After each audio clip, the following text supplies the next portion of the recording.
আসসালামু আলাইকুম। দেশের বিভিন্ন জেলা থেকে যেখানে যে অবস্থায় বসে আমার এই ভিডিওটা দেখতেছেন তাদেরকে আন্তরিক শুভেচ্ছা। আজকে দেখাবো আমার এখানে আমি প্রজেক্ট করছি। আপনি অন্য জায়গার থেকে মুরগিটা ক্রয় করতে চাচ্ছেন।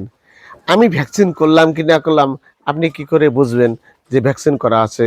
যেহেতু আমার জিনিস আমি তো বলব ভ্যাকসিন করছি।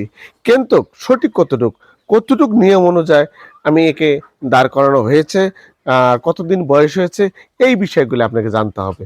সেই বিষয়টা হলো যে ১ দিন বয়স থেকে শুরু করে ১২০ দিন পর্যন্ত যে ভ্যাকসিন করে দেওয়া লাগে অবশ্যই ২৭ টা ভ্যাকসিন প্রয়োগ করা লাগে।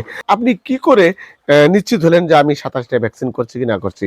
তো আপনাদের সামনে আমি এমনও রিস্ক নিয়ে আপনাদের সামনে দেই যে অ্যা পরিপূর্ণতা ভ্যাকসিন আছে কিনা আছে সেটা অবশ্যই টাইটার লেবেল করে দিব এবং ল্যাবে পরীক্ষা-নিরীক্ষা করে দিব।